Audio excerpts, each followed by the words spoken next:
मागच्या काही महिन्यापासून हिंगोली जिल्ह्यातील शेतकरी जे आहेत ते बिकट परिस्थितीमध्ये आहेत.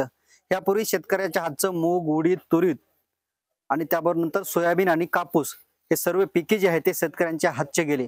मात्र फळबागावरती शेतकऱ्यांचा विश्वास होता. ते म्हणजे फळबागा ज्या आहेत ते केळी. केळी बागाला जे आहे ते सध्या भावच मिळत नसल्याने, बाजारात भाव नसल्याने व्यापारी जे आहेत ते केळीचे घड शेतातून नेत नाहीत, शेतातून उचलत नाहीत.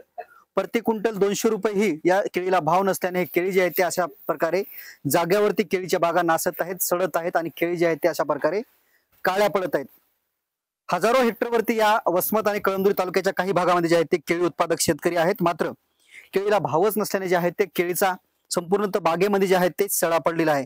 मी कॅमेरामॅनला विनंती करेल की आपण जर हे पान उचललं तर या ठिकाणी हे डासा उठत आहेत आणि केळी जे आहे ते पूर्णतः अशा खाली पडलेल्या आहेत. खरं तर केळीला जे आहे ते हमी भाव नाही. कुठेतरी सरकारने केळीला हमी भाव द्यावा अशी मागणी शेतकऱ्यांनी केली. दुसरीकडे केळीला विमा कवच आहे, मात्र शेतकऱ्यांना ते परवडत नाही. एकरी जवळपास आता शेतकऱ्यांनी सांगितलं की 5,000 रुपये या विमा कवच आहे आणि आम्ही गरीब शेतकरी आहेत, आम्हाला हे पुरत नाही. खरं तर आता ह्या केळी बागांचं जे आहे ते शेतकऱ्यांनी खर्च जे आहे ते लाखो रुपयाचा केला होता. लाखो रुपयाचा खर्च करून शेतकऱ्यांना जे आहे ते केळी उत्पादक शेतकऱ्यांना एकही रुपया हाती लागत नसल्याने केळी उत्पादक शेतकरी चिंतेत आहेत. मायबाप सरकारने या शेतकऱ्याकडे लक्ष देऊन या शेतकऱ्यांना दिलासा देण्याची गरज आहे.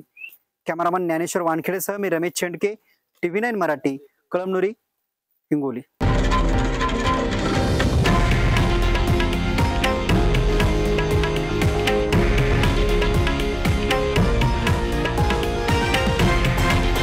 हे आहे देशातील नंबर 1 न्यूज नेटवर्क आणि आपण पाहत आहात TV9 मराठी, एकमेव.